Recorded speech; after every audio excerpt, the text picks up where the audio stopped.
ONGCৰ ইয়াৰ যিজন crisis management টীমৰ হেড, ONGCৰ অল ইণ্ডিয়া ক্ৰাইচিছ মেনেজমেণ্ট টীমৰ হেড আৰু group general manager GGM Shri Hari, যাৰ ওপৰতে গোটেই ছিকিউৰিটিটোৰ ছেফটিটোৰ দায়িত্ব আছে, ভাৰতবৰ্ষৰ ভিতৰতে আটাইতকৈ ডাঙৰ এক্সপাৰ্ট এজন।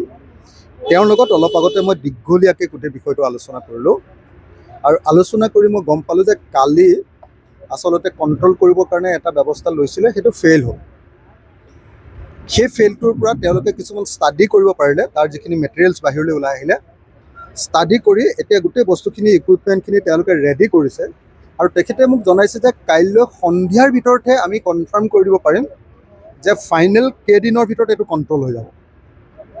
কৈছে যে 3 দিনমানৰ ভিতৰত হ'ব লাগে বুলি এতিয়া আন্দাজ কৰি আছোঁ, এইটো আন্দাজহে অকল, কিন্তু এইটো দীঘলীয়াও হৈ যাব পাৰে। তেখেতৰ পৰা এটা ডাঙৰ খবৰ পালোঁ, কৈছে যে এইটো আচলতে জিঅ'লজিকেল ৱণ্ডাৰ এটা, ভূতাত্ত্বিক এটা মানে আশ্চৰ্য এটা, যে আমি কল্পনা কৰিব নোৱাৰাকৈ এই তেলখাটটোত ONGCৰ 147 এই যিটো তেলখাট, এই তেলখাটটোত গেছ আৱিষ্কাৰ হৈছে।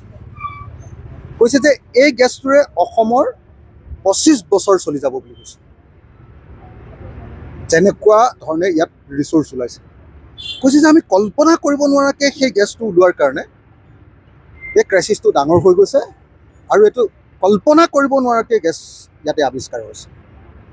কৈছে যে তেনেকুৱা এটা আৰু এটা গেছ লাকুৱাত আছে, কোঁৱৰপুৰ নে কি বুলি কয়, আৰু এইটো নেক্সট কোঁৱৰগাঁও বুলি কৈছিলে, কোঁৱৰগাঁও আৰু এইটো অসমত এই দুটাই আটাইতকৈ ডাঙৰ গেছ আৱিষ্কাৰ হৈছে আৰু কৈছে যে এটা গেছৰ পৰা 25 বছৰ পৰ্যন্ত চলি যাব।